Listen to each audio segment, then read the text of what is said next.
Ginoo at Binibining nandito ngayon sa inyong harapan. Ngayong umaga ay masasaksihan nyo kung gaano katatalas ang kanilang mga bibig o ang kanilang mga dila para sa pagbigkas ng mga malalalim na salitang Tagalog. Ngayon, hawak ko sa lagayang ito ang mga bibig kasi nilang mga salita. Ngayon, papakilala ko muna sila.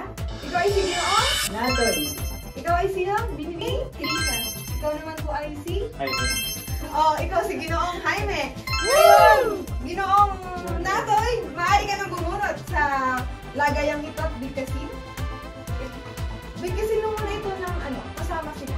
Puto-putukin ng pulis ang pusta ng pitik ng tabi. Ulitin nyo, magkakasabay kayo. Puto-putukin ng pulis ang pusta ng pitik ng batik. Sabay-sabay nyo bibigkasin ang salitang iyan. Puto-putukin ng pulis ang pusta ng pitik ng patik. Isa pa. Puto-putukin ng pulis ang pusta ng pitik ng patik. Mas mabilis.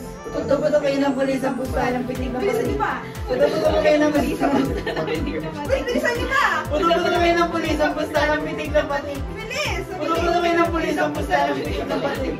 Diretso na. Puto-putukin ng pulis ang pusta ng pitik ng batik. Puto-putukin ng pulis ang pitik ng batik. Ayan, maraming salamat, Ginoong Natoy. Ngayon, pipili ulit kayo ng salita na bubunutin naman ni Binibining Teresa. Kung ang puno ay punong-puno ng punyal, pumupuna ang puno ng punong-puno. Handa na ba kayong bigkasin ng salitang iyan? Handa na siya. Ayan, basahin niyo muna siya ng mabaga. Kung ang puno ay punong-puno ng punyal, pumupuna ng puno ng punong-puno.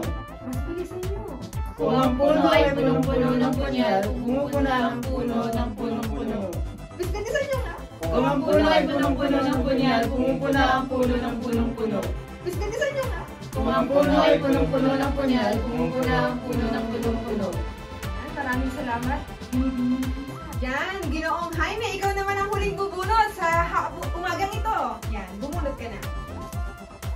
Dito ko pasmarang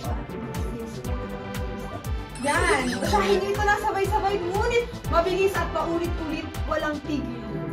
Pitong pasmadong pa, pinisisil ni pitong masayista.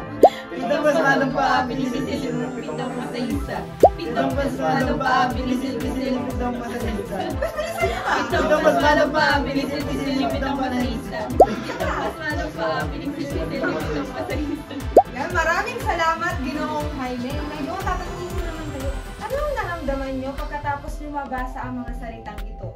Unahin ka kita, Ginoong Natoy. Una ay natuwa dahil nakakatuwa ang pagkakasunod-sunod ng mga salita rito. Anong masasabi mo sa pitong masayista? Pasmado ang kanila, hindi, pasmado pala ang paan ng kanilang pinipisil-pisil. Oo. Ngunit masisipag sila kung kaya ginagawa pa rin nila at pasmado ang paan ng hinihilot nila. Maraming salamat, Ginoong Natoy. Ano naman Binibining Teresa ang tumatak sa iyong isipan magkatapos mong basahin ang mga salitang ito? Wala po, nakakangali ng sumibig. Maaari ka bang magbigay ng mga salitang natatandaan mo pagkatapos mo mabasa ito? Putukin. Ganun po. Ulitin mo. Putukin ng pulis ang pusta ng pitik ng patik. Ginoong Jaime, ano namang mga salita ang iyong natatandaan sa iyong isip? Ako puno.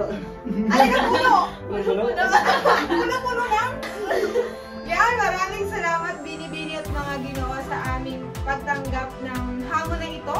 Naway nasiyahan kayo. Nasiyahan ba kayo?